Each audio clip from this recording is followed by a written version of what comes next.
"You killed my brother," the man stated in a flat voice. "Did I?"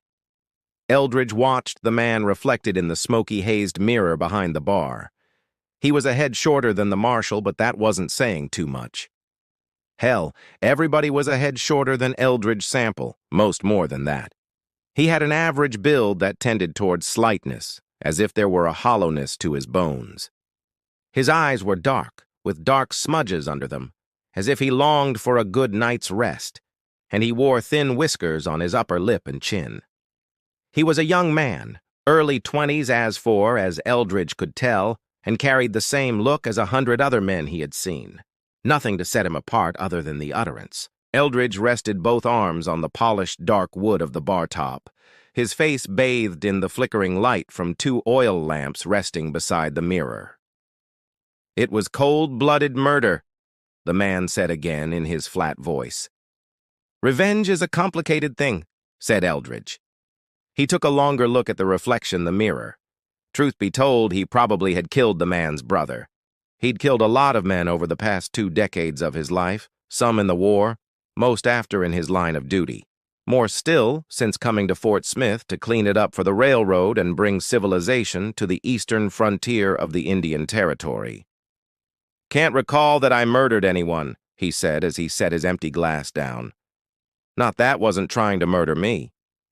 "He was a soldier at the fort." "You sure I killed him?" "Hell yeah, I'm sure." The man was beginning to sound heated, and Eldridge knew as sure as the sun rises that heat led to pistol work. He wasn't too worried because he was one of only 2 men armed in the parlor bar of the avant-garde, and that was by design. The second man with a gun sat beside the heavy oak door with the stained glass inset. He rested in a high back wing chair with a puffy velvet stuffing and a sawed-off shotgun across his knees. His job was security, and Eldridge wondered if he would shift the bulk of his weight toward to 2 of them at the bar and grab this young hothead before he was forced to shoot him. The marshal shifted so he was facing the man instead of looking him in the mirror. The move let his coat fall open to reveal the shiny silver star pinned to his chest. "You aim to do something about it?" The man tapped the bar and motioned for a drink, then pointed to the glass in front of Eldridge, too. The pretty brunette bartender, Rose, slid down and topped off both of their glasses. "Thank you, Rose," said Eldridge. He lifted the glass with one hand and kept the other resting on the butt of his pistol as he watched the man. "Eldridge," Kitty called from the parlor next to the door, "I don't want you killing nobody in here tonight." "You hear that, boy?" Eldridge said. "The boss is giving orders from on high. Ain't nobody getting killed in here tonight." "I'm not armed, Eldridge Sample," the man spat. He took his own refilled drink and sipped the fine whiskey. "What's your name?" "Cole Swanson." Eldridge waved for another drink. "Let me give you a warning, young Cole Swanson. I don't want no damn warning from my brother's killer." "I'm gonna give you one, nonetheless," Eldridge said. "You're thinking in your head that you'll get the jump on me. You think that your quest for revenge is justified, that the good Lord above is shining down on your righteous cause." He shifted closer to Cole and lowered his voice. "Friend, I'm here to tell you the simple truth. Ain't gonna happen." Cole drank the rest of his drink and slammed the glass on the top of the bar. "I don't need the Lord's blessings to kill you, Marshal." "That a fact?" "It is. I hired a man to do it for me." Cole turned his back on the marshal and stalked to the door. "Well, shit." Eldridge turned back to the bar. "He mean that marshal?" The tall man shrugged as he lifted the fresh-filled glass. "I suspect he did." "You don't seem too worried," Rose said. "But I am," he confessed. Eldridge Sample, U.S. Marshal, had a very simple philosophy that had served him well in his 36-plus years on Earth. If a man was a threat, he was eliminated. Many a bravado had offered to ventilate him with an extra hole or end his existence in some form or fashion, and all of them had met the same fate: a bullet for their trouble. It didn't matter to him if they acted upon their threat. The simple fact they made it turned them from a neutral party to one that he must be rid of. It kept things easy. Any threat, implied or otherwise, was met with the same black and white yes or no answer. He killed it, and thus the threat was gone. Cole Swanson had left him in a loop. The man made a threat and walked away. The marshal considered shooting him in the back, but that wouldn't solve the larger problem. He had no compunction against attacking a man unawares, but the bullet meant for him had been released. He just didn't know when it would hit. "What are you going to do about it?" Kitty asked. She traced a wrinkle across the chest of his shirt as she leaned against his shoulder. "Nothing," he said. "I've seen you kill men for looking at you the wrong way." "That doesn't sound quite as close to the truth as I'd like," he answered. "Sounds like you've been talking to those book writer fellows that come out here searching for tall tales.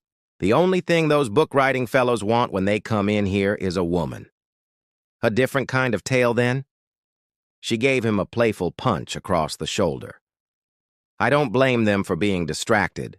He caught her hand and laid a soft kiss on the inside of her wrist. "You built a fine establishment here." "We built it." He shrugged his thin shoulders again. "I didn't have much to do with it." "As a silent partner, you're good at keeping your mouth shut." "I just know what I like." "As do I," said the pretty auburn-haired woman next to him. "I like you, and I ain't quite ready for someone to go killing you yet."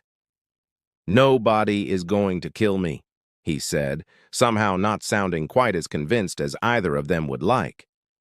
"Eldridge," she said his name in a particular way, and he pulled her close and held her tight. "This thing you're worried about ain't happened yet, and it ain't happening right now.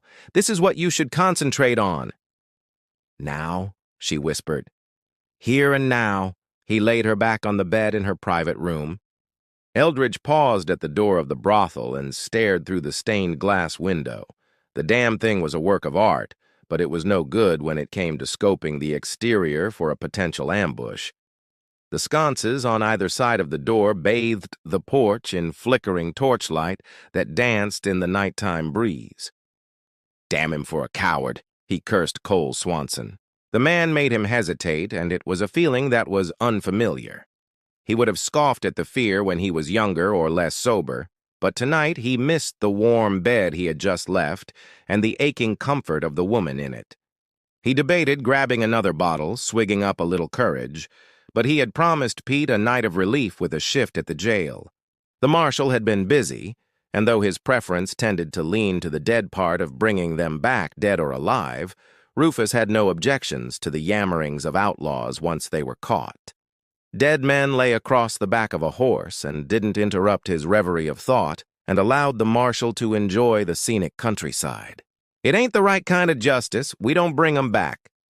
"String 'em up or shoot 'em down," Eldridge answered. "Don't make a lick of difference to the coffin maker." The overcrowded jailhouse had shift-pulling double duty, and with Rufus on the trail, Eldridge opened up his big mouth to offer help. His sobriety might not matter to the dozen or so men under current incarceration, but Pete might consider it a dereliction of duty, or worse, a broken promise. He didn't want to do that to him. Plus, a night spent with his wife would do the deputy good, Eldridge told himself.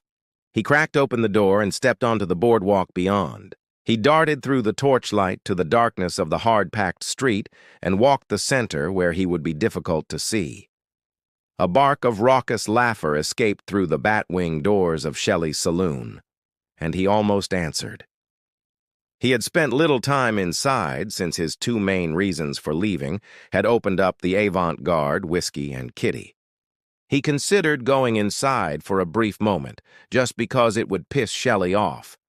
The faded sign above the black doors creaked as it shifted in the wind, and he didn't like the feeling it gave him, creeping up his spine. It was the groan of a dead man, squeaky and scratchy. It stole the taste for drink right from his mouth, and he glared at the culprit as he passed. The old jail was next to the new courthouse within sight of the fresh-painted gallows. The prisoners could look through the raised window at the back of the blockhouse-style jail and see the platform. It gave them an excellent view of another man, S. Boots, as he stood waiting for the trapdoor to fall. The clack of the wood against the post, almost as loud as the snap of a man S. neck. They could watch his knees jerk and dance, shiver and shake as the body gave up its functions, like a last effort to prove life. Eldridge knew it was a spasm, a muscular reaction and twitch that was no such sign of life, no such proof of anything except it was all over. Still, the men inside watched each execution, lined up like crows on a line, chins level with the still. It was the destination of some, while others would walk free or be escorted to the prison in Kansas, depending on the severity of their crime. He thought it a cruel punishment for the men locked behind the bars, though he did suppose they deserved to watch as well as any member of the public. Judge Parker's hangings were well-attended affairs, so much so there had been talk of erecting a fence around the gallows to block the view. It was a punishment, not an entertainment, the judge had told him. Eldridge thought it more an instruction. "Pete," he called as his giant boots clopped onto the boarded porch. It was part warning, part announcement, so he wouldn't surprise the deputy. He didn't want to get shot or be shot at if startled the man. "Marshal," Pete said, and opened the door. Eldridge had to duck to get inside, and even then his long, tall frame made his hat almost brush the ceiling. "They've been pretty quiet tonight." "That normal? They can get worked up before a hanging, but this is it for the most part." Eldridge folded himself in the wooden chair and perched his battered boots on the desk. "Then I'll just keep it that way." He tilted his hat forward so that it covered his eyes and crossed his hands over his taut belly. 2 fingers of his right hand rested on the polished grip of his Colt Navy revolver strapped on a cross-draw at his waist. "You can't sleep, Marshal. Not with you yapping." Pete gulped and gave a nervous glance in the direction of the cells in the back. "Go home," Eldridge said from under the brim of his hat. "See that pretty wife of yours." Pete shifted his weight from one leg to the other. He nodded toward the marshal and pulled the door tight behind him. Eldridge shifted in the seat in search of a more comfortable position. There is none. He regretted the circumstances of the situation and briefly considered shooting all the prisoners. They couldn't break out of jail if they were all shot, and he could go back to Kittiaway's bed. The thought of what he was missing brought a smile to his face, and he snoozed into that lucid state of mind that was half dream, half memory. He woke with a start as the wooden plank outside the door creaked under the weight of a body. His hand whipped up the length of his leg and stripped the Colt revolver from the worn leather holster, giant hammer clicking back as the door creaked open. Cole Swanson stuck his hand through the door. "It's just me, Marshal." He waved as he peeked around the rough-hewn doorframe and grinned like he had a secret. His eyes drifted down to the gun. "I can see you're ready for me." Eldridge blinked the sleep clear from his eyes, steady hand holding the barrel of his long pistol square on the man peeking through the open door. "Always," he grumbled and tilted the barrel toward the floor. He was ready if the man came through with gun in hand, but he didn't. Instead, he stepped in and held up a piece of paper. "I've got a writ from Missouri," he said. "What's it got to do with me?" Eldridge growled. His level of annoyance was growing pretty quick with the smarmy-looking fellow, and he had shot men for less. Granted, those men had been outlaws and nefarious characters, and 5 times out of 10 they had been trying to shoot him, but in his disgruntled state, he was feeling like an exception could be made for the man. "I'm here to claim a prisoner." He stepped forward with the writ in his left hand. Eldridge noted his right hand clenched tight to the belt above the holster he wore and kept his gun out. "Claim him then. Don't you want to read the writ?" Cole stared at him, a sheen of sweat on his lips, as if the man was nervous or ailing. His right hand clenched tighter, white knuckles popping with the effort. Eldridge didn't care for the position he was in. His boots were still propped across the desk, and he was leaned back in the tilted chair.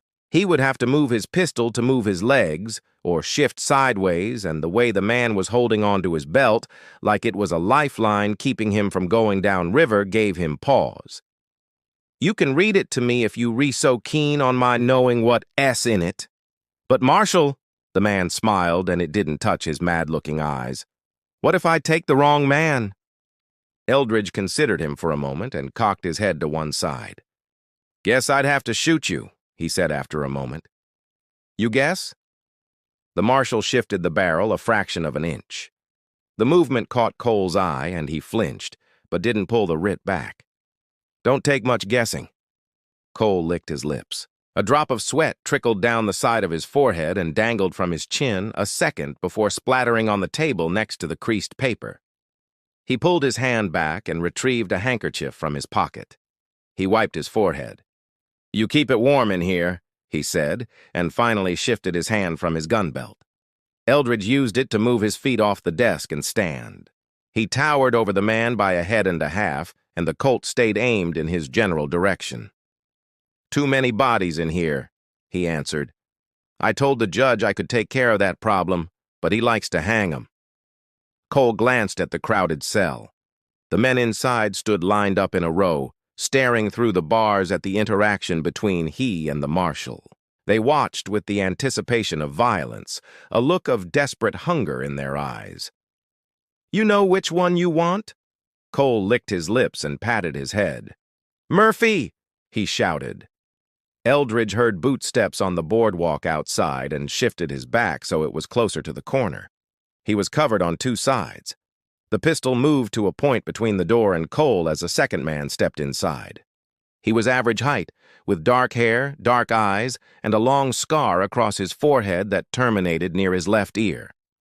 Both hands were loose and away from his guns, so Eldridge didn't shoot him, but he kept his eyes roving between the two men.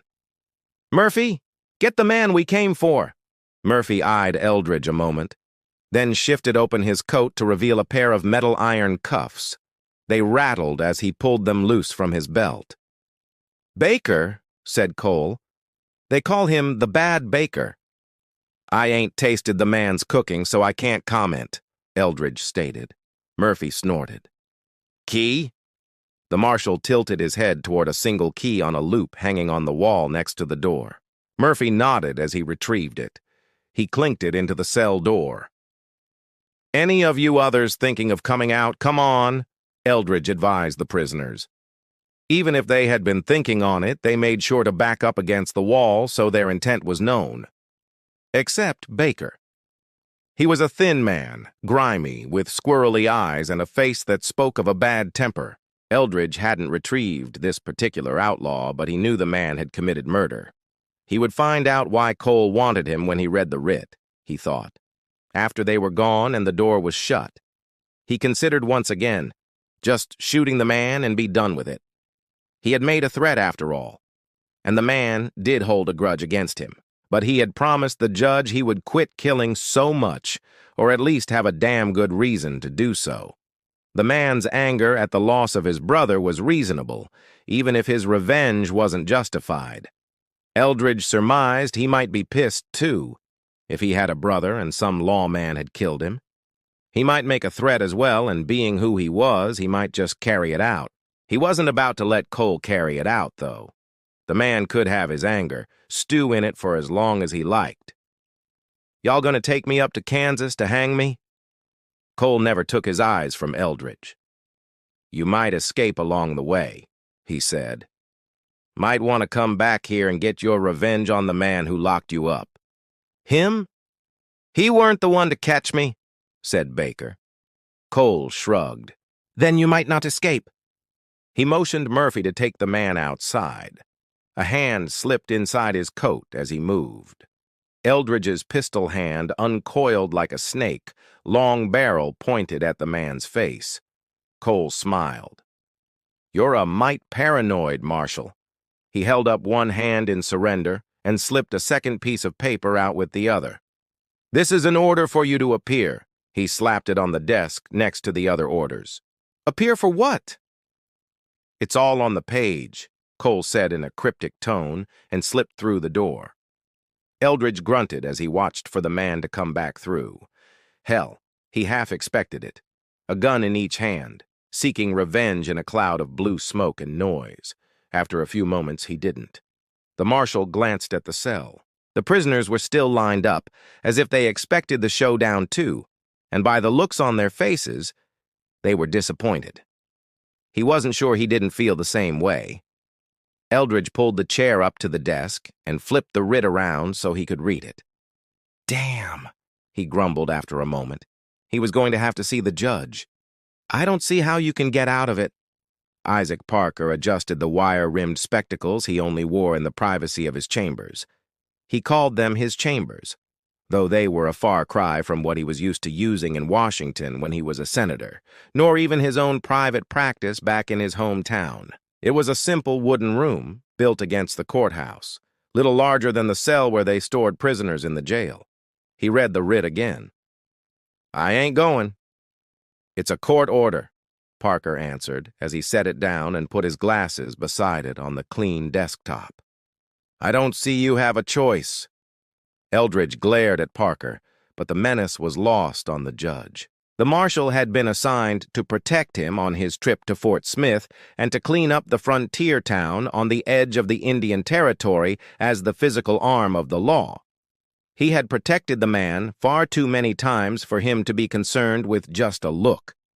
Even knowing the man's temperament as he did, he was still little concerned harm would come to him, though he did nurse a small flame of doubt as to what would happen to any who crossed the Marshal I.S. path on his way to drink or carouse. The giant scarecrow of a man was an equal opportunity debauchers. Drinking or women, he did both with equal abandon. Sometimes the judge envied his freedom of moral compass. Other times, he wondered when it would catch up with him, like now. I can't release a deputy to escort you, he told the marshal. Justice waits for no man. Sure held on to her sweet time till we came out here, Eldridge reminded him. Besides, Judge, I don't need a babysitter to ride along with me. You said this man threatened you. Ain't the first man to do so, Eldridge said. Probably won't be the last. Having ridden the train with you, he said, referring to their trip out west. I've no doubt of your ability to enforce your own safety. Still, it is troubling this man has taken a prisoner to the same town where you are ordered to appear. The marshal nodded. You figure he's up to something? He nodded again, giant hat almost stirring a breeze, even from near the ceiling. When Parker built his chamber office, he made sure to make the ceiling large enough to accommodate his giant marshal. He's calling me a long way as a witness, especially for a man I didn't bring in. That is sometimes the way these things go. Parker pushed the writ across the desk. Our grand jury here is our small circle, but in larger cities it can be handled in a different manner. Eldridge picked up the writ and folded it into his coat pocket. Guess I'll head out in the morning. Parker held up a finger and rustled through a sheaf of warrants on his desk. If I may, Eldridge, he said as he leafed through the paper, ride out today and take these with you. He passed over 3 wanted flyers. Rufus said he heard they were operating north of here, so you could pick them up on your way back. The marshal scooped up the warrants without so much as a glance at the pictures of the 3 men sketched on them. I've got some errands to attend before I go, he told Parker. I'm sure you can amend the time of your visit to Kitty's. The judge smirked. Eldridge smiled back. A man's got the right to say goodbye. The writ did have an expiration, Parker said. I don't think another judge would be so lenient for your tardiness. You know him? By name only. So you don't know what kind of fella he is, said Eldridge. Could be he's the understanding type instead of the repressed individual I find myself standing in front of. Parker harumphed and made a distressed noise in his throat before breaking out in a smile. Be back in a week, he said instead. And if I'm tardy? Eldridge turned to go. He double-checked outside the door, smart eyes darting from space to space as he searched for ambush or any man out of place. You want to work on that repression while I'm gone? I'll tell Kitty to set you up with one of her girls. Safe travel, Marshal. Parker returned to his work. Eldridge tapped a finger to his hat in an imitation of a salute as he left. The judge might not wish to partake, but he planned to make up for what he was going to miss while on the trail. It felt good to be back in the saddle. No matter how long he spent in the civilized world, he always felt like he was going home every time he rode away from it. Civilized, he snorted in laughter. Fort Smith was many things, but civilized was not the first word to come to mind, no matter how much cleaning Judge Parker had done to the frontier town. Still, it was a far cry from what it had been when they first came to town. The railroad was there now, where the line terminated while the railway company continued west. The rate they were laying track meant the southern route would be complete soon, stretching from Philadelphia all the way to the Great Salt Lake. He had ridden next to the line a couple of times as it rolled across the Indian Territory, on the hunt for outlaws and bad men, and he had taken a train back to St. Louis and a few other stops along the way. He preferred a horse. "If you was a genie in a bottle, I still would shoot you in the fucking face and dump that corpse of yours on the side of the trail," Bart spat in the dust. "You can do all the sweet talking you want, son. Ain't gonna make you my wife." Bart slapped at the gun in his holster and yanked it toward the marshal. "Bart!" Cassidy barked, and the sound of it caught the younger outlaw up short. He glanced over at the boss and saw his own pistol was aimed at the outlaw. He glared at the marshal, but cowed. He slid his piece back into leather. "You gonna sit there and let him talk to me like that?" "Don't listen," Cassidy advised, and pulled the rein on his horse so he was pointed back up the trail. "Can't help but listen," Bart complained. "Son of a bitch keeps talking, don't he?" "Don't pay him no, never mind." "He can't help it," Eldridge chimed in. "Sound of my voice is like an angel whispering in his ear. When we camp tonight, you keep that peckerwood away from me while I sleep. Don't want to wake up with him pressed up against me in my bedroll." "You son of a bitch!" Bart snapped and reached for his gun again.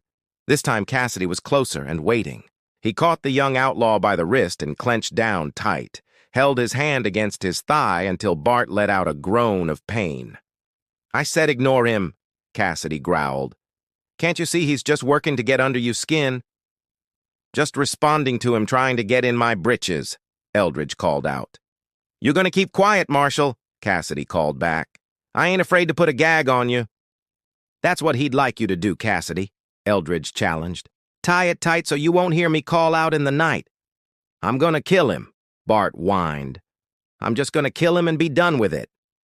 He struggled in the iron grip of the gang boss, but it was of no use. The hand holding him was stronger, and Bart soon stopped struggling as he realized just how fruitless it was. "That bastard!" he groaned as Cassidy released him. Bart held his sore wrist aloft, massaged it with his other hand as he glared at Eldridge. There was no mistaking who he meant.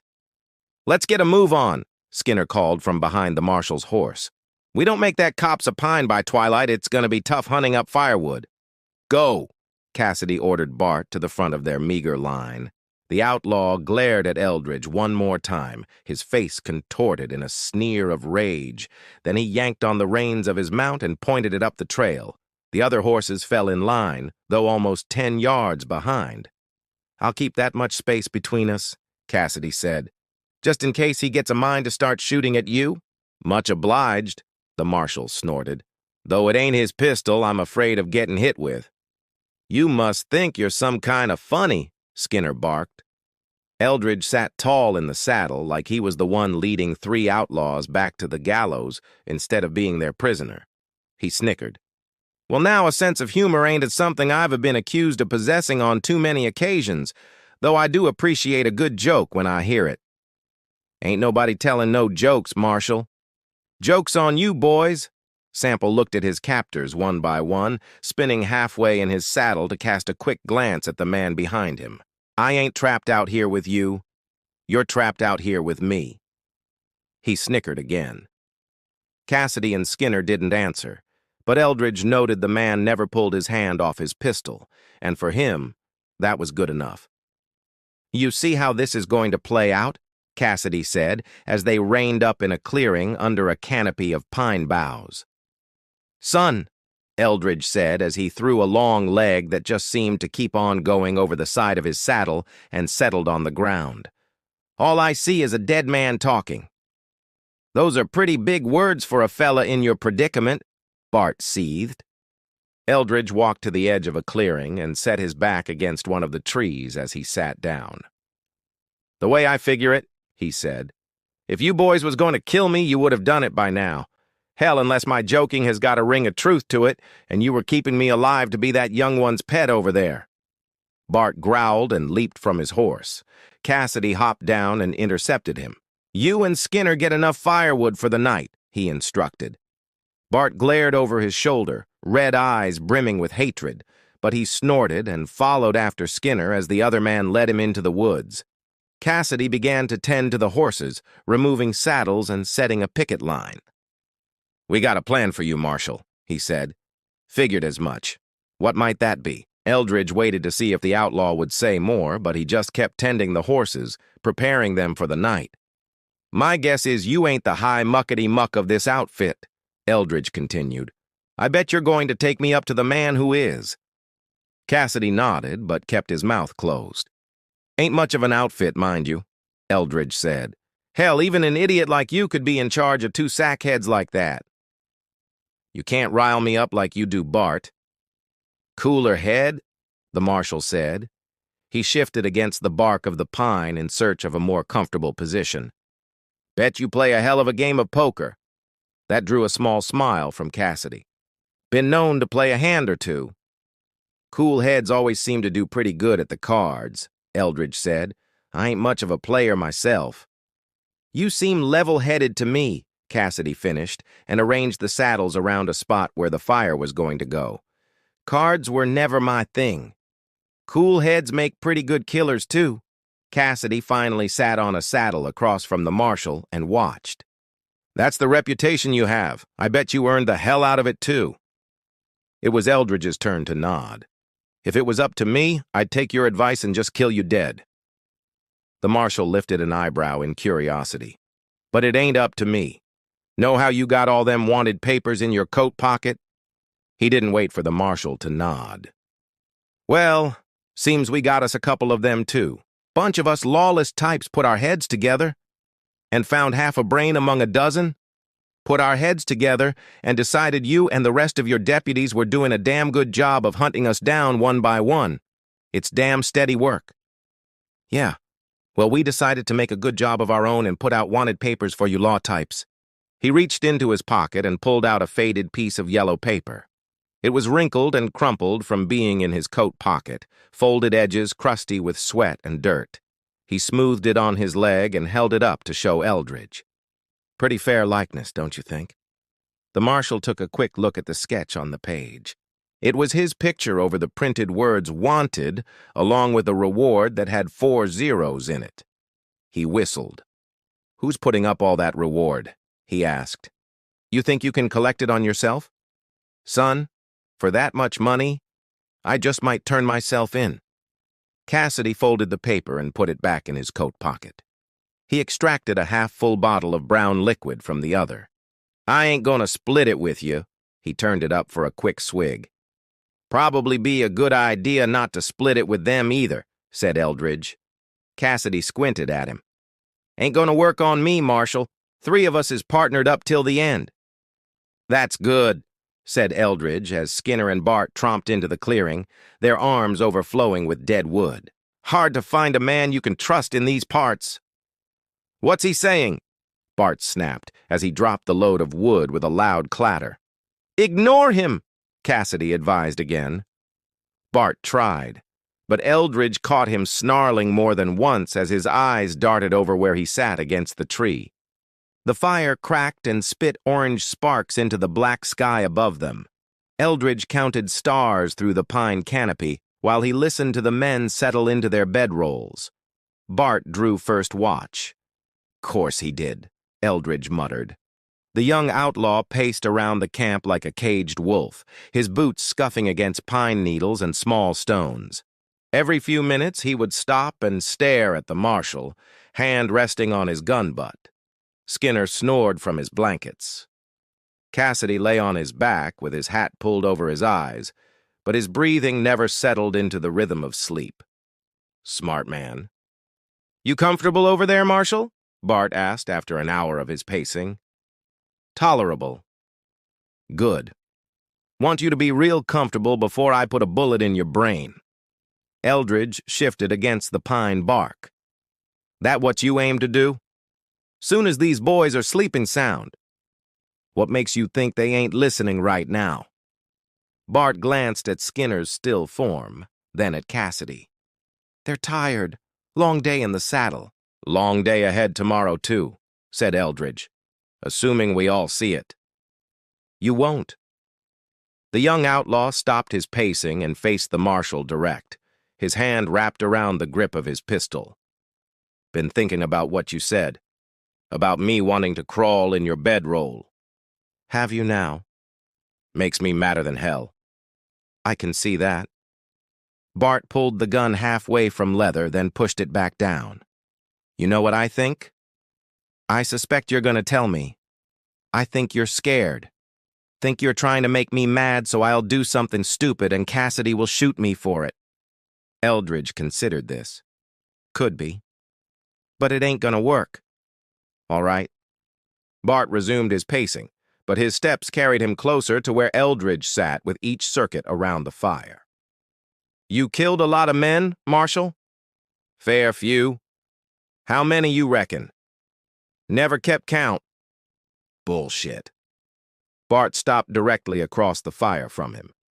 Man like you keeps count. Probably got notches carved in that gun handle. Notches are for amateurs. So how many? Eldridge watched the flames dance between them. The fire had burned down to coals that glowed red and white in the darkness.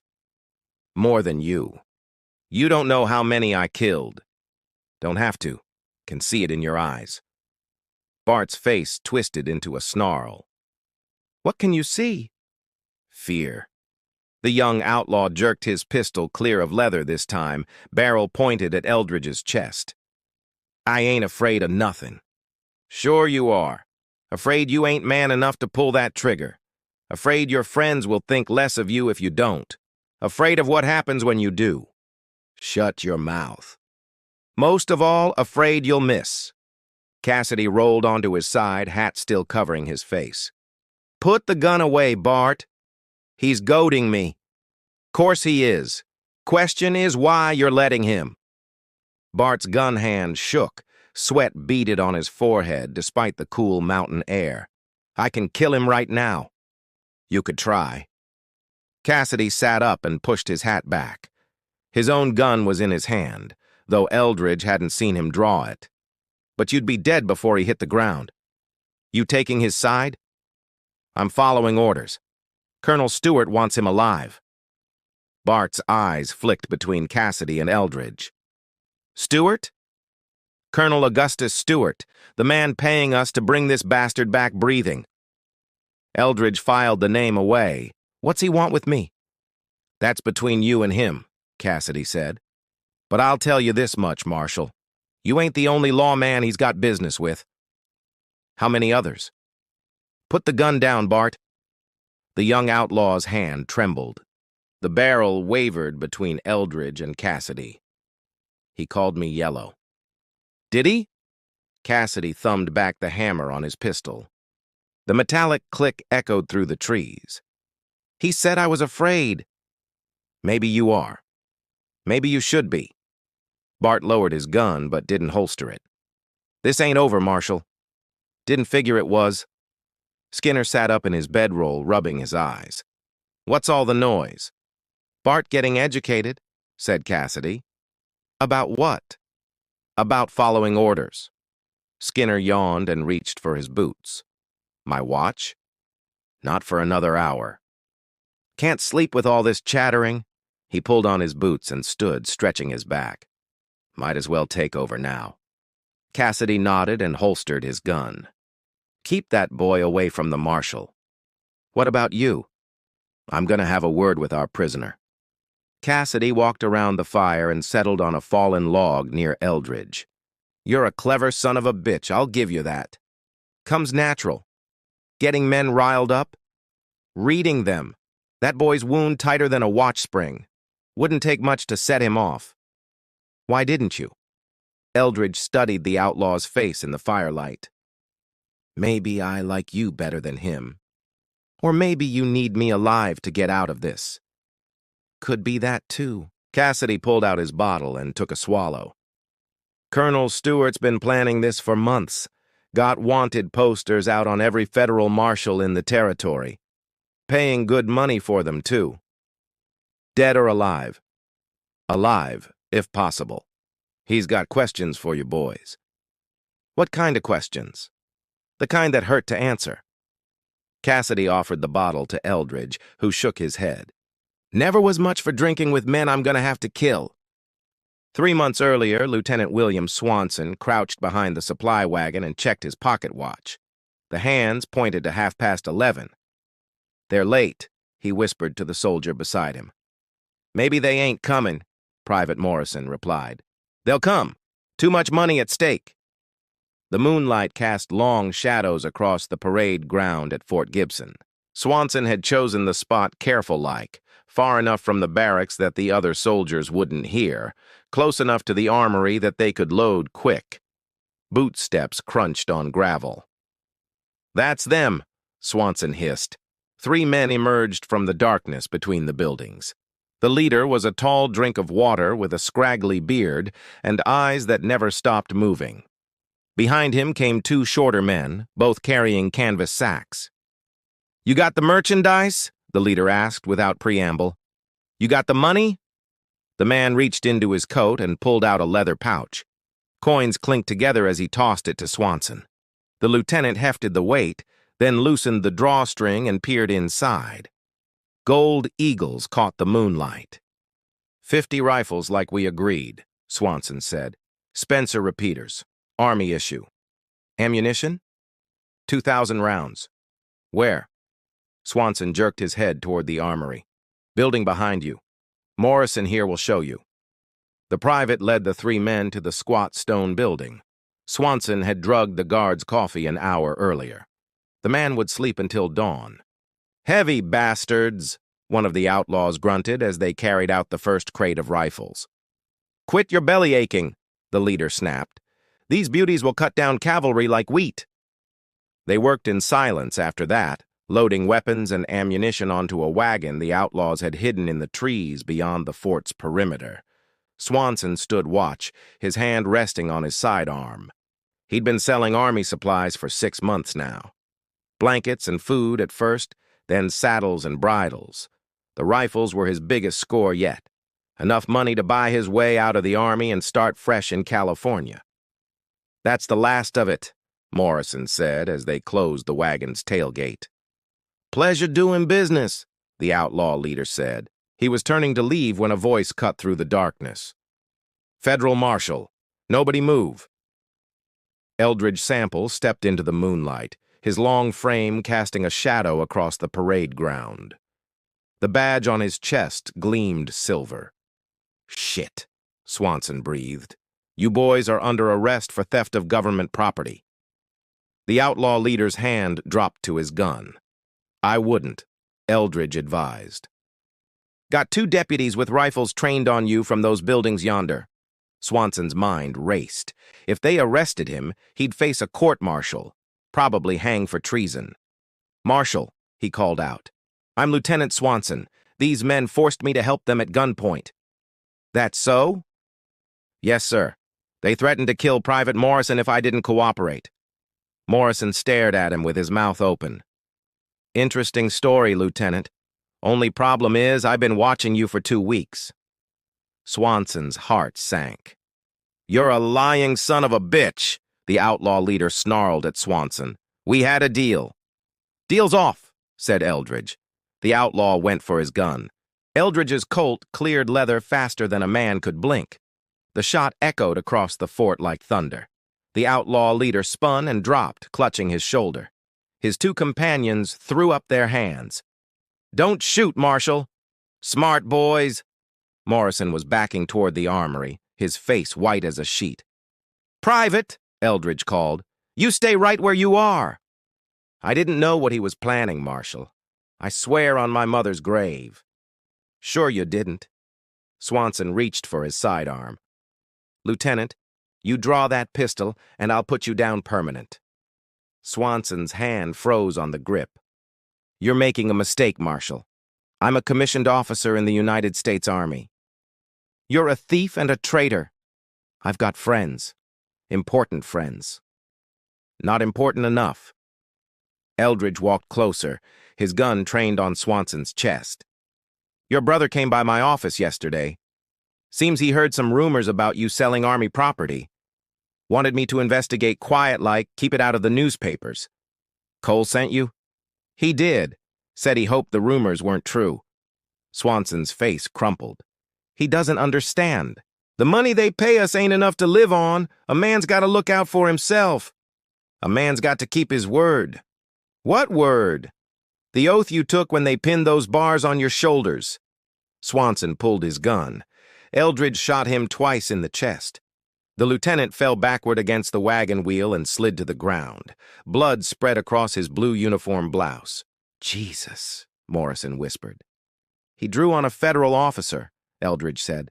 Cut and dried. Present day, Kitty lit another lamp and set it on the bar. The avant-garde was closed for the night, but sleep wouldn't come. She'd been thinking about the young man who'd been asking questions about Eldridge. Cole something. He'd seemed nice enough at first, polite and soft-spoken, but his eyes were wrong, cold and empty, like looking into a well at midnight. Miss Kitty? She turned to see Rose standing in the doorway that led to the girls' rooms upstairs. What is it, honey? That fellow who was asking about the marshal, he's back. Kitty looked toward the front door. She could see a shadow moving on the porch outside. What's he want? Says he needs to talk to you, says it's about Marshal Sample. Kitty reached under the bar and wrapped her fingers around the sawed-off shotgun Eldridge had given her. Tell him we're closed. I did. He says he'll wait. The shadow on the porch hadn't moved. Kitty made her decision. Let him in, but you stay close. Rose nodded and walked to the door. She turned the lock and pulled it open. Cole Swanson stepped inside, hat in his hands. Evening, Miss Kitty. Sorry to bother you so late. What do you want, Mr. Swanson? His smile never reached his eyes. Just wondering if you heard from the marshal lately. Why? Oh, no particular reason. Just curious about his whereabouts. Kitty's grip tightened on the shotgun. He's on official business, won't be back for a spell. That's too bad. I was hoping to continue our conversation. What conversation would that be? Cole's smile widened. The one about justice. The canyon opened like a wound in the earth. Eldridge stared down at the settlement below as Cassidy's horse picked its way along the narrow trail carved into the rock face. Wooden buildings clustered around a spring, their roofs patched with tin and canvas. Smoke rose from a dozen chimneys. Welcome to paradise, Cassidy said. Looks more like hell with the fire banked. You ain't wrong. The trail switchbacked down the canyon wall. Eldridge counted the men he could see moving between the buildings. 24 at least, maybe more. All armed. How many you figure Stewart's got working for him? Enough. A rifle shot cracked from the rim above them. The echo bounced off the canyon walls like thunder. Signal, Cassidy explained. Lets them know we're coming. Friendly sort. They reached the canyon floor as the sun touched the western rim. The settlement looked even worse up close. Ramshackle buildings thrown together with scrap lumber and hope. A saloon with no name painted on weathered boards. A general store that had seen better decades. Men emerged from doorways and alleys to watch them ride past. Hard faces marked by sun and violence. Their eyes followed Eldridge like wolves studying prey. Popular fella, Skinner muttered. Fame's a burden, Eldridge replied. They reined up in front of the largest building, a 2-story structure with a wide porch and glass windows that hadn't been shot out. Yet. Colonel's waiting inside, Cassidy said. Eldridge swung down from his saddle. His legs protested after the long ride, but he kept his face neutral. Show weakness here, and he'd be dead before dark. Bart grabbed his arm. Come on, Marshal. Time to meet the man. Take your hand off me, boy. Or what? Eldridge stared at him until Bart's grip loosened and fell away. Smart lad. The porch boards creaked under their boots. Cassidy pushed through the door first, followed by Eldridge, then Skinner and Bart. The interior surprised him. Clean floors, decent furniture, paintings on the walls. A far cry from the squalor outside. Marshal Sample. The voice came from behind a mahogany desk that belonged in a bank, not a canyon hideout. The man who spoke wore a gray Confederate uniform, pressed and clean despite being 15 years out of date. Colonel Augustus Stewart looked every inch the Southern gentleman. Silver hair combed back from a high forehead, mustache trimmed precise as a ruler's edge. Only his eyes betrayed the monster underneath, black as coal and twice as cold. "Colonel, please sit." Stewart gestured to a leather chair facing the desk. Eldridge remained standing. Stewart smiled. "Stubborn? I respect that in a man. Though it won't serve you well here. Depends on the man." "Indeed it does." Stewart rose from his chair and walked to a sideboard laden with crystal decanters. He poured amber liquid into 2 glasses. "Whiskey? It's genuine Kentucky bourbon. Hard to come by in these parts. I'll pass. Suit yourself." Stewart drank from 1 glass and set the other aside. "Do you know why you're here, Marshal?" "Entertainment? Information." Stewart walked around the desk to stand directly in front of Eldridge, close enough to touch if he'd wanted to. "You and your fellow marshals have been remarkably effective at disrupting my business operations. Doing our job. Your job is destroying my livelihood. Your livelihood is murder and theft. My livelihood is freedom." Stewart returned to his chair and opened a leather portfolio. "I have detailed records on every federal marshal operating in the territory. Sam Six Killer, Bass Reeves, Patton Tolbert, you." He pulled out a sheet of paper covered in neat handwriting. "Eldridge Sample, born Ohio, 1841. Served with Sherman's army. Mustered out as a sergeant in 1865. Drifted west. Appointed deputy marshal 1872. You left out the interesting parts. Such as? The part where I kill you." Stewart laughed. 43 confirmed kills in your 5 years as a marshal. Most brought back dead rather than alive. Some might call that excessive. Some might call it efficient. Indeed, which is why you're valuable to me. Stewart closed the portfolio and leaned back in his chair. "I'm building something here, Marshal. Not just a gang of outlaws, but an organization. A confederacy of free men who refuse to bow to federal tyranny." Pretty words for highway robbery. "The railroad pays my men to leave their trains alone. Ranchers pay for protection from rustlers. Town councils pay to keep their citizens safe. It's a business arrangement. It's extortion. It's capitalism." Stewart stood again and walked to the window. The glass reflected the oil lamps burning around the room. "You marshals represent the old way of thinking. Individual justice. Personal vendetta dressed up as law enforcement. We represent the law. Whose law? Washington's law? Eastern politicians who've never set foot west of the Mississippi?" Stewart turned back to face him. "I'm offering you a choice, Marshal. Join my organization. Use your reputation to recruit other lawmen. Help me build something lasting. What's the alternative? You die, slowly, publicly, as an example to others who might oppose me." Eldridge looked around the room.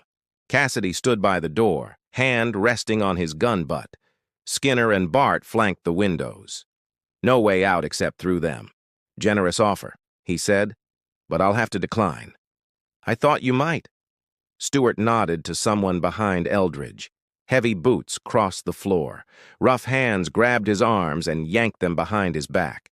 Iron shackles clicked around his wrists. "Take him to the special cell," Stewart ordered. "Tomorrow we'll begin his education." They dragged Eldridge toward a door at the back of the room. "One question, Colonel." Stewart raised an eyebrow.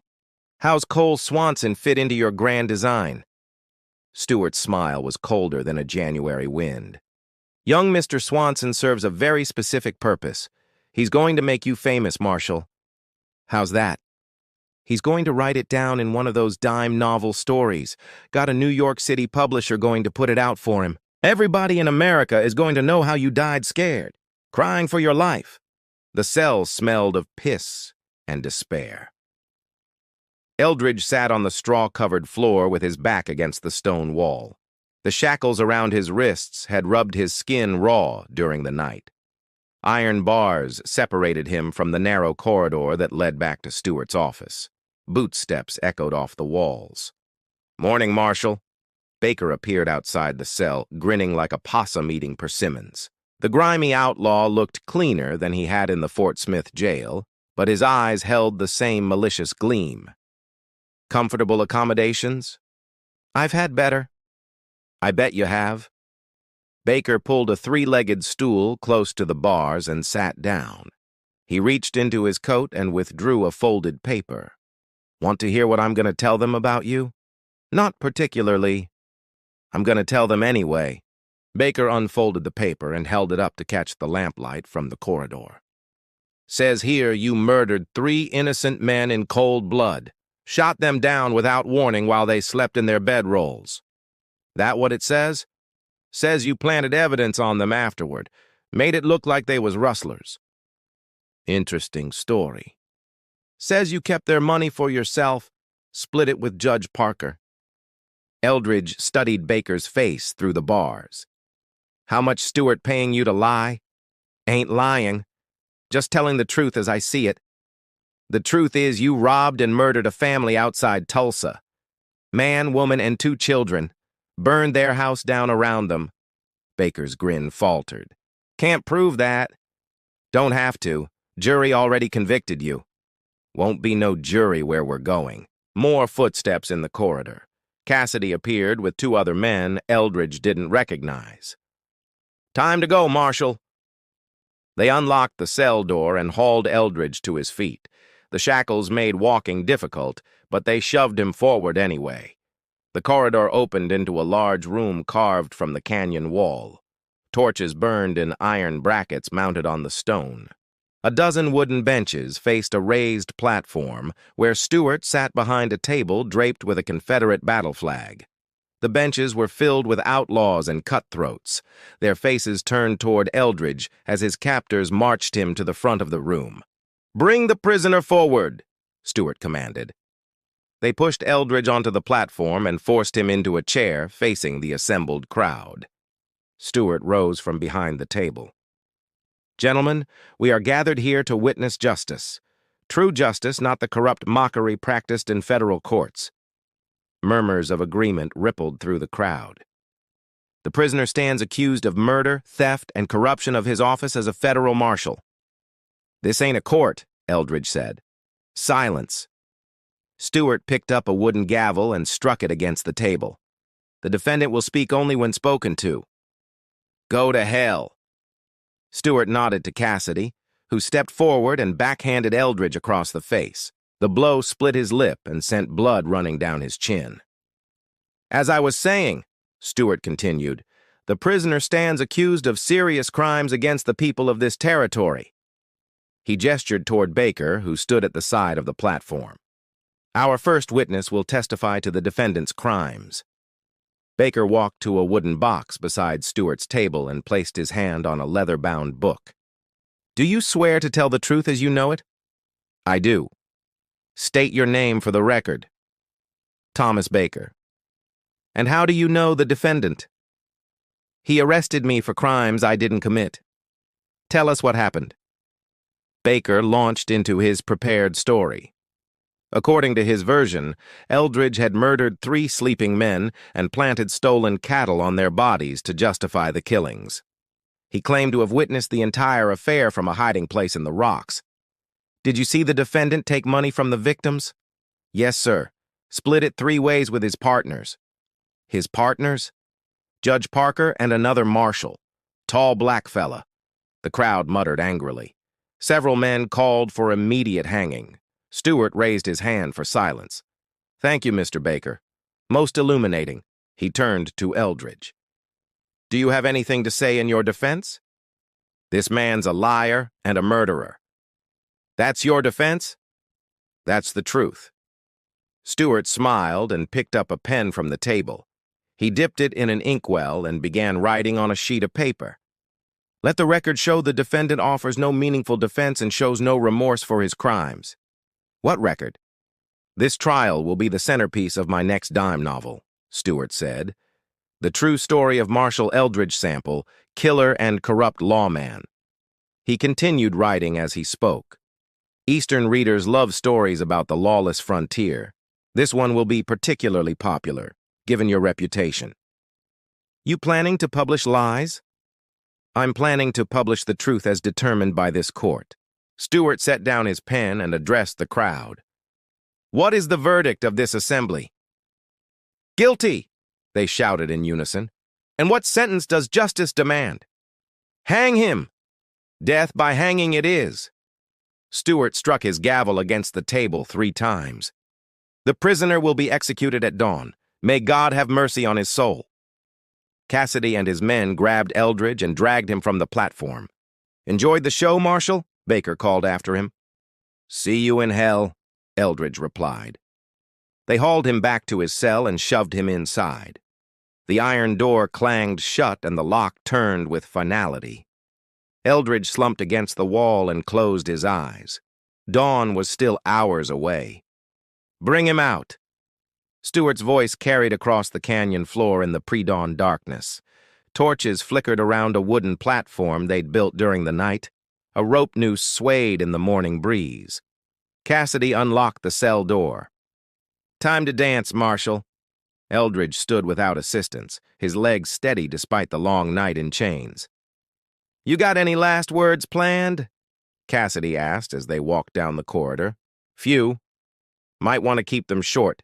Stewart likes to get on with business. They emerged into the main room where Stewart waited with his pen and paper.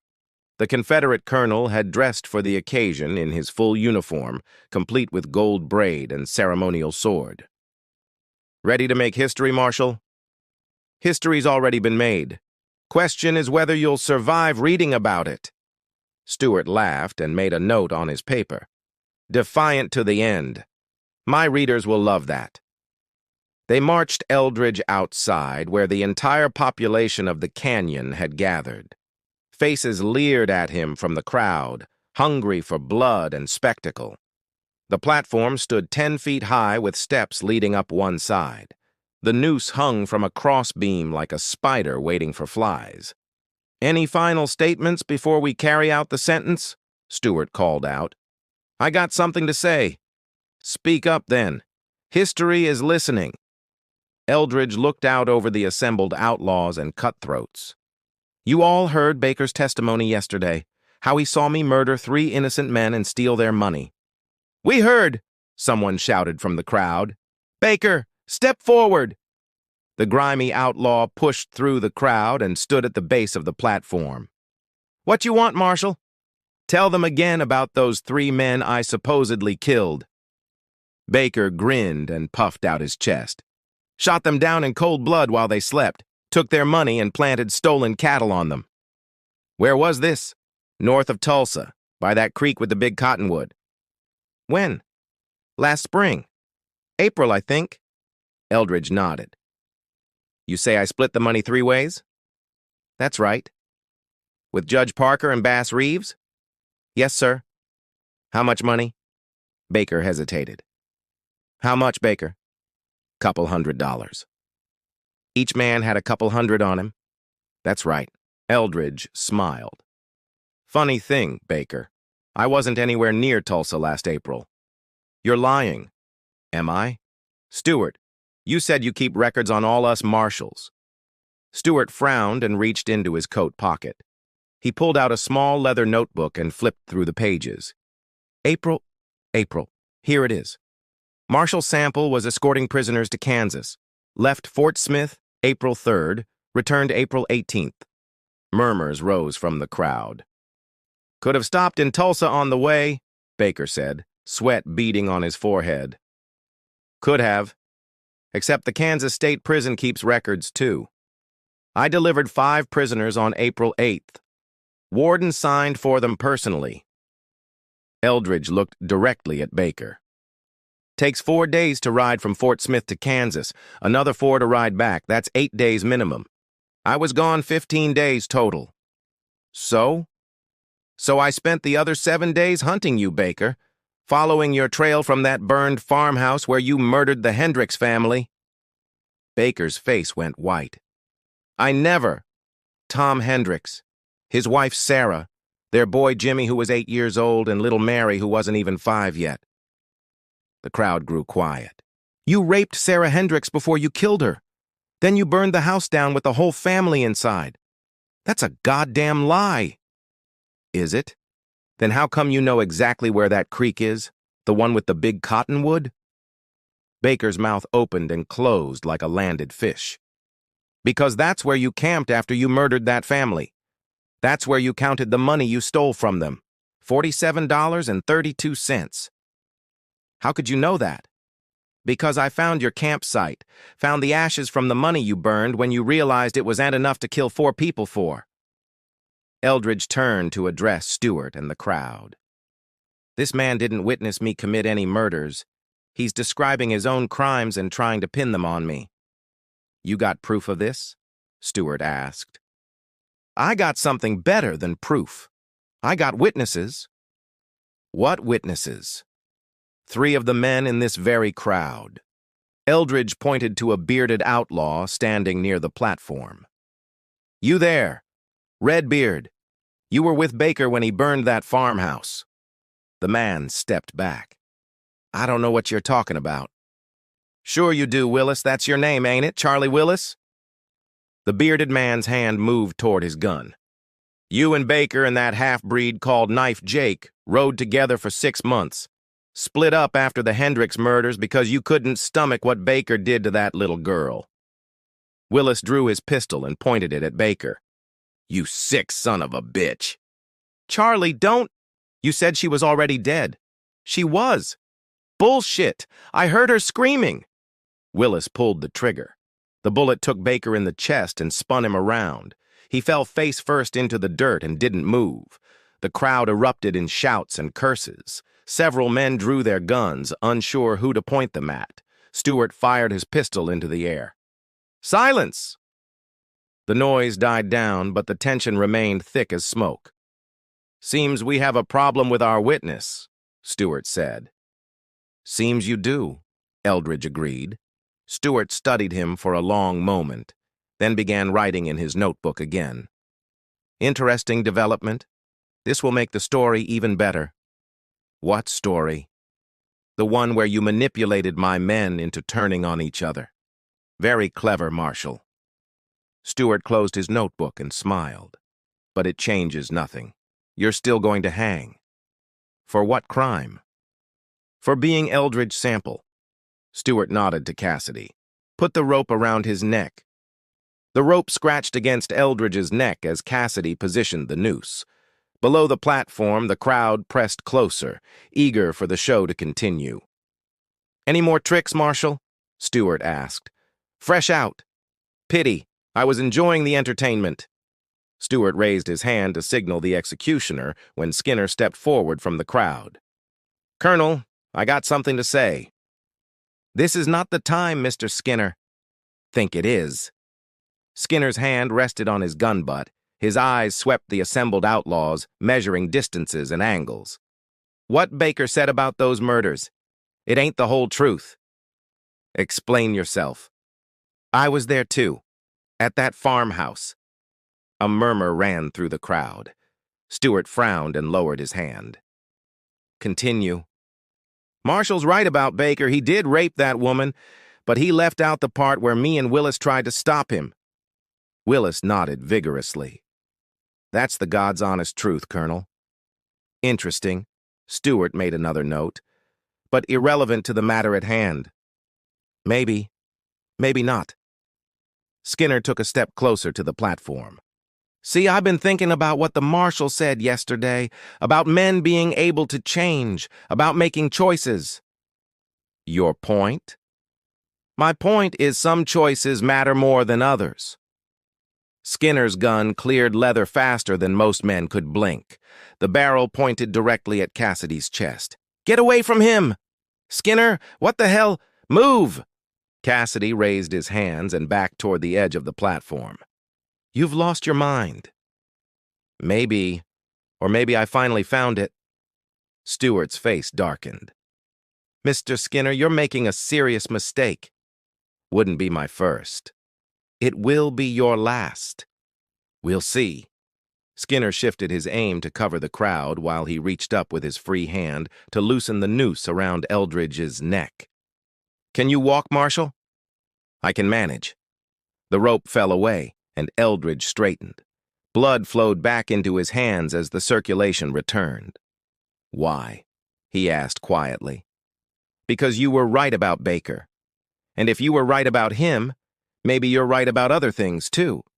"Such as?" "Such as a man being more than the sum of his mistakes." Stewart pulled his own pistol. "Enough philosophy. Kill them both." The crowd hesitated. Facing down one outlaw was different from facing down two, especially when one was Eldridge Sample. "What are you waiting for?" Stewart snarled. "Maybe they're thinking the same thing I am," Skinner said. "Which is?" "That you don't give a damn about any of us. We're just tools to you. Disposable. You signed on to follow my orders. I signed on to get rich, but rich men don't usually end up swinging from ropes." Eldridge stepped forward. "Stewart's using you boys. Same way he used Baker. Same way he's using that fool Swanson." "Silence! You think he cares what happens to any of you? Soon as his grand plan comes together, he'll cut you loose, or cut your throats." Several men in the crowd exchanged glances.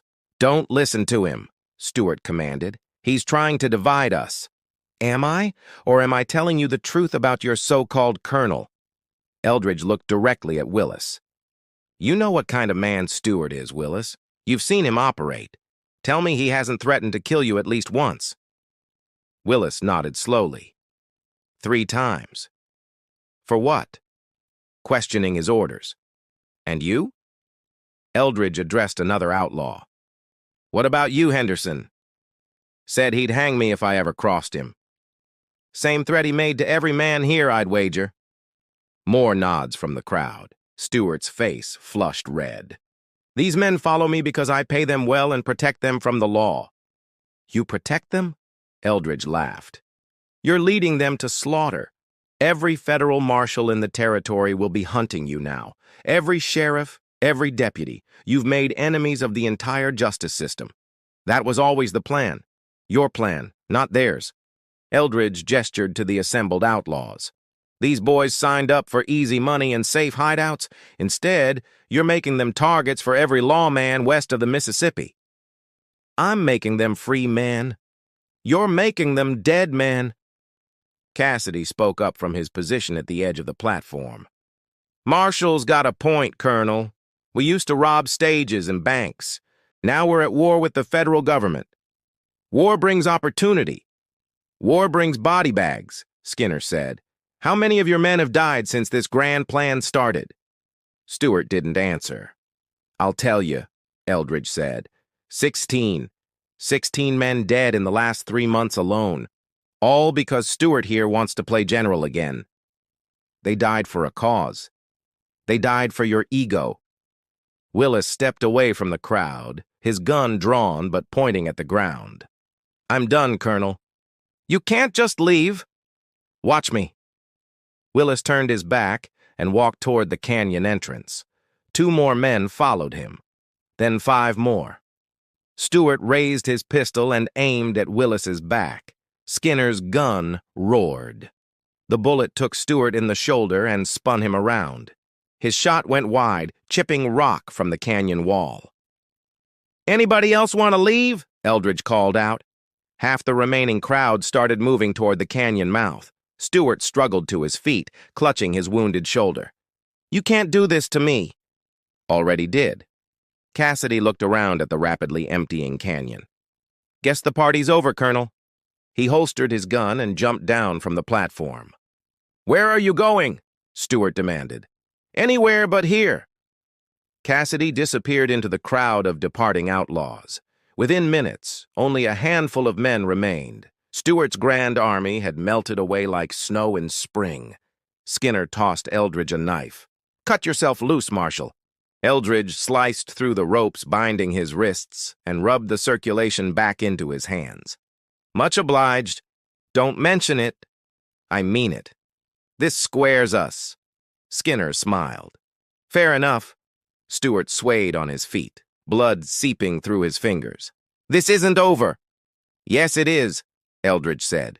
"You have no idea what forces you're dealing with." "I'm dealing with you, and you're finished." Stuart pulled a derringer from his boot with his good hand. Eldridge's Colt appeared in his grip like magic. The shot echoed off the canyon walls. Stuart toppled backward and lay still. "Now it's over," Eldridge said. The canyon floor echoed with the thunder of hoofbeats.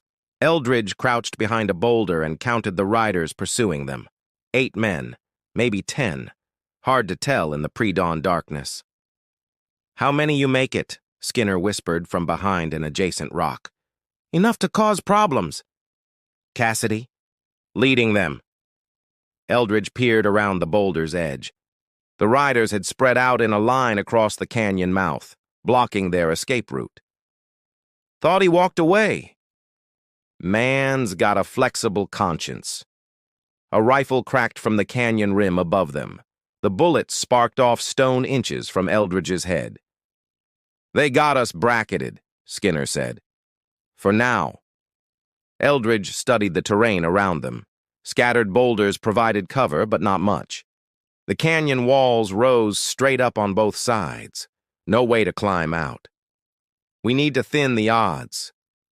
"How you figure to do that?" "Same way I always do." Eldridge checked his Colt. 5 rounds left. He'd need to make them count. "You know these men better than I do," he said. "Who's the best shot?" "Besides Cassidy? Fellow named Morrison. Tall drink of water with a scar on his left cheek." "Where is he?" Skinner pointed to a rider stationed near the center of the line. "There, on the bay horse." "Can you hit him from here?" "If I had a rifle." "Use this." Eldridge pulled a Winchester from Stuart's body and tossed it to Skinner. "Where'd you learn to shoot?" "War." "Which side? Does it matter now?" Eldridge considered this. "Reckon not." Skinner worked the lever action and sighted down the barrel. "On 3? On 3!" They counted together, then both fired simultaneously. Morrison pitched sideways off his horse. Another rider clutched his shoulder and swayed in his saddle. The remaining men scattered, seeking cover behind rocks and scrub brush. "Nice shooting," Eldridge said. "You too. We can't stay here. Where you want to go?" Eldridge pointed to a narrow gap between 2 massive boulders 50 yards to their left. "That leads to the back of the canyon. Might be another way out. Might be a dead end. Only one way to find out." They waited for the next volley from their pursuers, then broke from cover and ran for the gap. Bullets whined past their heads and chipped stone from the canyon walls. Skinner stumbled and went down hard. Damn. Blood seeped through his pants leg just above the knee. He tried to stand and collapsed again. "How bad?" Eldridge asked. "Bad enough." Eldridge grabbed Skinner under the arms and hauled him to his feet. "Can you walk? Do I got a choice?" They hobbled toward the gap as fast as Skinner's wounded leg would allow. More shots echoed behind them, but the range was too great for accurate fire. The gap opened into a narrow passage that twisted between towering rock walls. Water trickled down the stone, making the footing treacherous. "This leads somewhere?" Skinner asked. "Better than staying put." They followed the passage for 100 yards before it opened into a small circular chamber. Sunlight filtered down from an opening far above. "Dead end," Skinner said. "Maybe not." Eldridge examined the walls. Ancient handholds had been carved into the rock face, leading up toward the light. "Indians?" "Apache, probably. This was a hideout." "Can we climb it?" Eldridge looked at Skinner's wounded leg. "I can." You can't. Then go. Not without you. Marshal, don't be stupid. Those boys will be here any minute. So we better move fast. Eldridge tore strips from his shirt and bound Skinner's leg as tight as he could. That'll slow the bleeding. Won't help me climb. It will if you're on my back. You serious? Dead serious. Boot steps echoed from the passage behind them. They're coming, Skinner said. Eldridge holstered his gun and knelt down. Climb on. Skinner wrapped his arms around Eldridge's neck and his good leg around the marshal's waist. This is crazy. Crazy might work. Eldridge reached for the first handhold and pulled them both up. The carved stone was smooth from centuries of use, but it held their combined weight. Marshal Sample? Cassidy's voice bounced off the chamber walls. We know you're in there. Eldridge climbed faster. 20 feet, 30. Give yourself up and I'll make it quick. 40 feet. The opening above grew larger. You're just making it harder on yourself. A gunshot boomed from below. The bullet struck the wall beside Eldridge's head and showered them with rock chips. 50 feet. Eldridge's arms burned from the strain. Sweat stung his eyes. Skinner's weight seemed to increase with every foot they climbed. Almost there, Skinner whispered. Better be. Another shot. This one closer. Eldridge reached for the rim of the opening and pulled them over the edge. They rolled onto solid ground and lay gasping in the morning sun. Where are we? Skinner asked. Eldridge looked around. They were on a mesa overlooking the canyon. Miles of empty desert stretched in every direction. Free. For now? For now's enough. Eldridge helped Skinner to his feet and looked back at the opening they'd climbed through. They'll follow us up? Not all of them. Most outlaws ain't much for climbing. Cassidy? He might try. Skinner checked his wounded leg. The bleeding had slowed, but not stopped. How far to the nearest town? 20 miles, maybe 30. I won't make it. Yes, you will. Marshal, I appreciate what you done for me, but you need to go. Save yourself. Eldridge shook his head.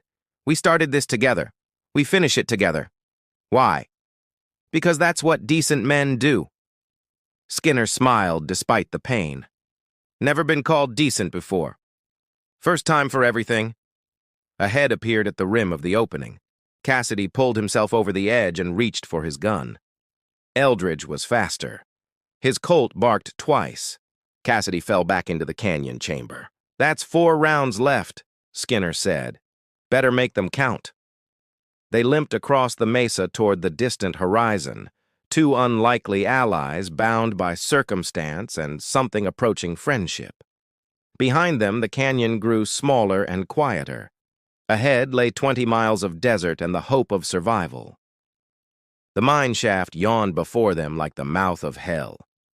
Eldridge helped Skinner sit on a fallen log and examined the entrance. Rotting timbers framed the opening. Rusted rails disappeared into the darkness beyond. Looks abandoned, Skinner said. Looks can lie. You think somebody's down there? Only one way to find out. Eldridge picked up a stone and tossed it into the shaft. The sound echoed off unseen walls, fading into silence. Could be empty. Could be full of rattlesnakes. Skinner shifted his wounded leg and winced. I vote for empty.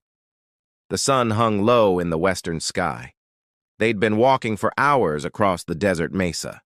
Skinner's leg had stiffened and the bleeding had started again. We need shelter for the night, Eldridge said. What about your friends from the canyon? They'll follow our tracks. Question is how long it takes them. Long enough for us to rest? Maybe. Eldridge helped Skinner to his feet, and they moved toward the mine entrance. The wooden planks creaked under their weight. Stay close, Eldridge whispered. They entered the shaft. Darkness swallowed them after 20 feet. Eldridge felt along the wall with his left hand while his right gripped his Colt. How far back you think this goes? No telling. The air grew cooler as they moved deeper. Water dripped somewhere ahead of them. Their footsteps echoed off the tunnel walls. There, Skinner pointed. A faint glow flickered in the distance.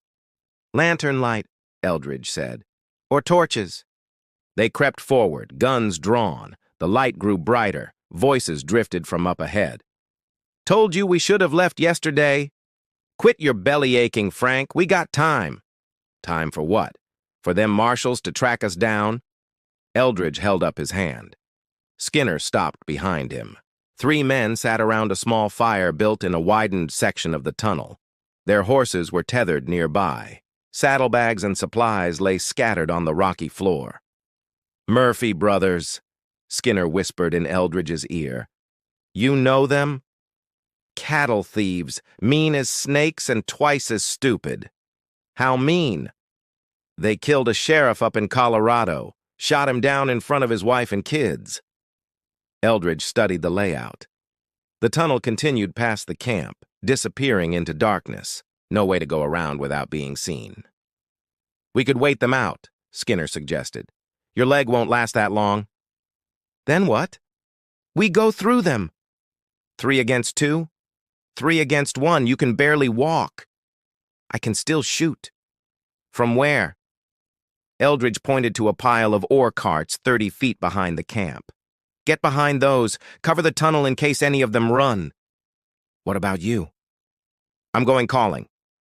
Skinner hobbled toward the ore carts while Eldridge moved closer to the fire. The Murphy brothers were passing a bottle between them, their voices loud in the confined space. "Biggest haul we ever made," one of them was saying. "If we live to spend it," another replied. "Course we'll live. Who's gonna stop us? That old sheriff back in Durango?" They all laughed. Eldridge stepped into the firelight. "Evening, boys." The laughter died. 3 hands dropped toward 3 guns. "Easy now," Eldridge said. "Just looking for a warm fire and friendly conversation?" "You ain't invited," the nearest Murphy said. He was a stocky man with greasy hair and small pig eyes. A scar ran from his left ear to his mouth. "That's not very hospitable." "We ain't hospitable, folks." The second brother stood up, taller than the first, with the same mean eyes and a week's worth of stubble. "You best move along, stranger." "Can't do that." "Why not?" "Because you boys killed Sheriff Morrison." All 3 men went for their guns. Eldridge's Colt cleared leather first. The stocky brother took a bullet in the chest and spun backward into the fire. Sparks flew in all directions. The tall brother's shot went wide. Eldridge's second bullet caught him in the throat. The third, Murphy dove behind the horses. His pistol barked twice. Both shots ricocheted off the tunnel walls. Skinner's rifle boomed from behind the ore carts. The third brother screamed and toppled forward. Silence fell over the tunnel, broken only by the crackle of the scattered fire. "All of them," Eldridge called. "Think so." Eldridge kicked dirt over the burning embers and relit the scattered kindling in a safer spot. The bodies lay where they'd fallen. 2 rounds left, he told Skinner. "Same here. We need their ammunition." They searched the bodies and saddlebags. $43 in cash. A box of 44 cartridges. Some jerky and hardtack. "Look at this," Skinner said. He held up a folded paper from one of the saddlebags. "What is it?" "Wanted poster. For you." Eldridge took the paper and unfolded it. His own face stared back at him above the words, "Dead or alive. $5,000 reward." "Popular man," Skinner said. "Popular enough. Who you think put up the money? Could be anybody. Could be that Swanson fellow."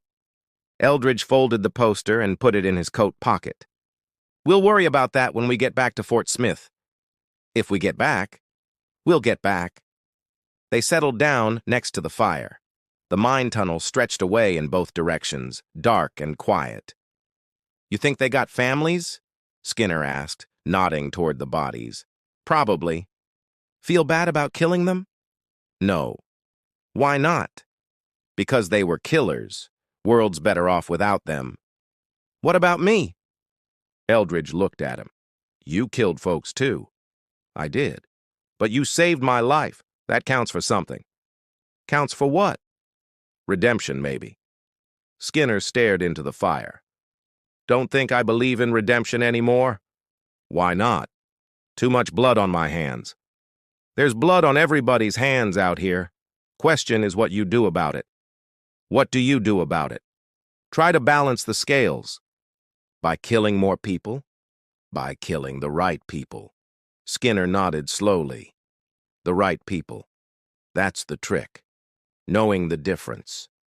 They sat in comfortable silence, two killers warming themselves by a fire built from the ashes of other men's violence. Outside, the desert wind howled through the canyon like the voices of the dead. Doc Holliday's hands shook as he probed the wound in Skinner's leg.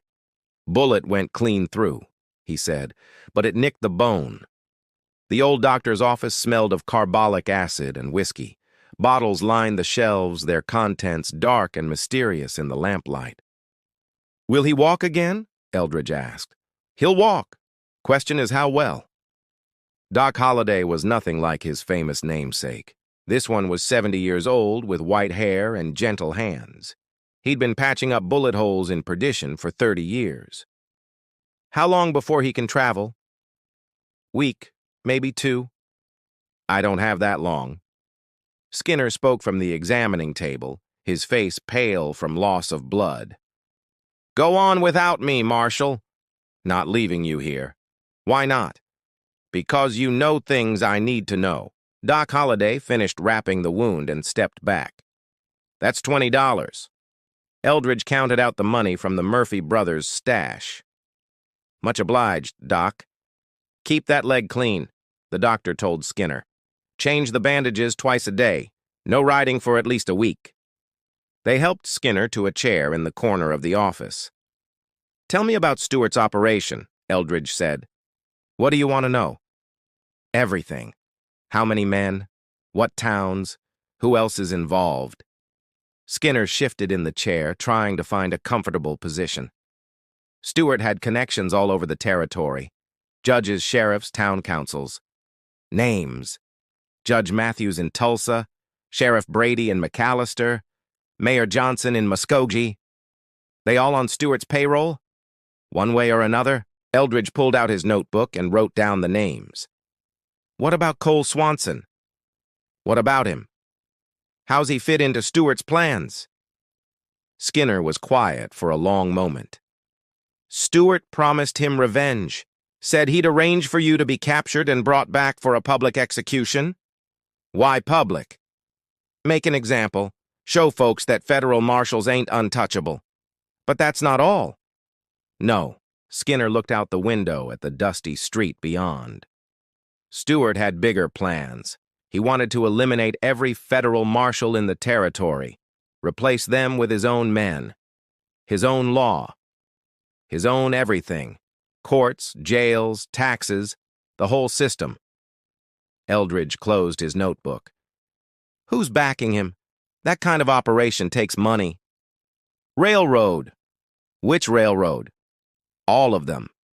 They were paying Stewart to keep the peace along their routes, easier than hiring their own security.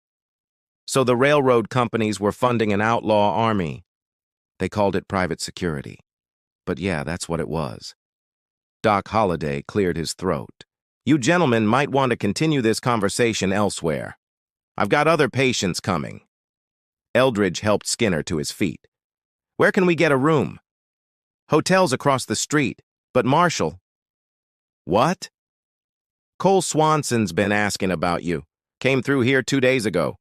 Eldridge went still. What kind of questions? Where you might be headed, if anybody'd seen you. What did you tell him? Nothing. But he talked to other folks too. Such as? Bartender at the saloon, clerk at the general store, stable boy at the livery. He know we're here? Not yet. But if he's still in town. Eldridge checked his Colt. 4 rounds plus the spare ammunition they'd taken from the Murphy brothers. We need to move. I can't travel, Skinner protested. You can't stay here either. They made their way across the street to the hotel. The desk clerk was a nervous man with thinning hair and ink-stained fingers. 2 rooms, Eldridge said. Yes, sir. How long will you be staying? Just tonight. The clerk turned the register around for them to sign. His eyes widened when he saw Eldridge's name. You're him, the marshal. That a problem? No, sir. No problem at all. The clerk's hand trembled as he handed over the keys. Rooms 12 and 13, top of the stairs. They climbed to the second floor. Eldridge helped Skinner into his room and settled him on the bed. Get some rest. We leave at first light. Where are we headed? Fort Smith. That's 3 days' ride. We'll take it slow. What about Swanson? I'll handle Swanson. Skinner grabbed his arm. Marshal, there's something else you need to know. What? Stewart wasn't the only one with bounties out on federal marshals. Who else? Railroad hired other men, too. Professional killers. They call them regulators. How many? Dozen. Maybe more. Eldridge sat down on the edge of the bed. Any of them operating around Fort Smith? Don't know.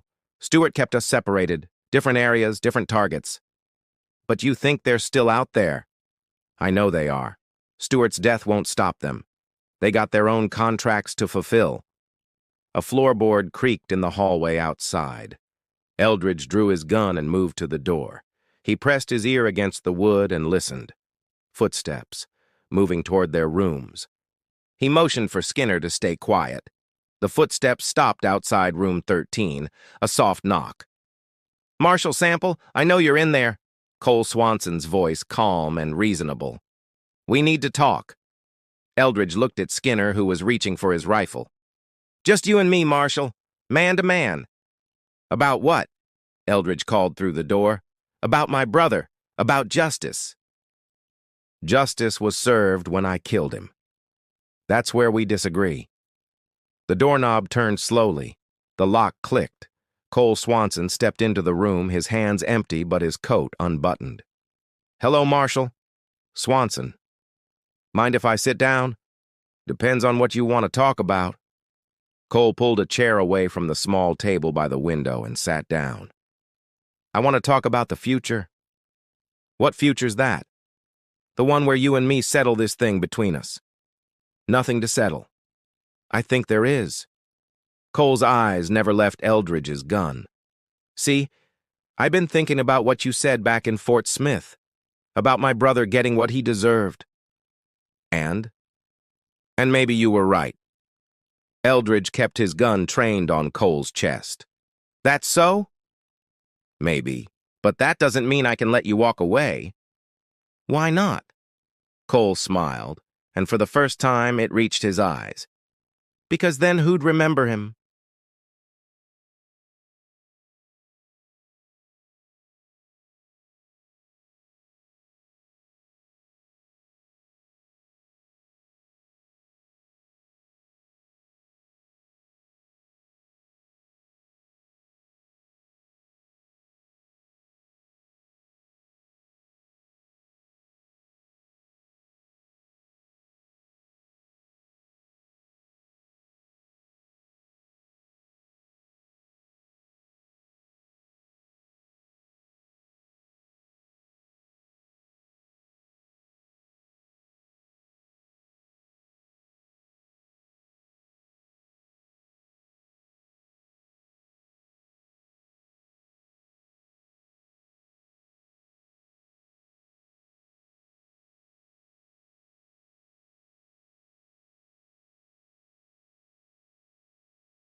Marshal Sample killed him 3 days ago, along with most of his gang.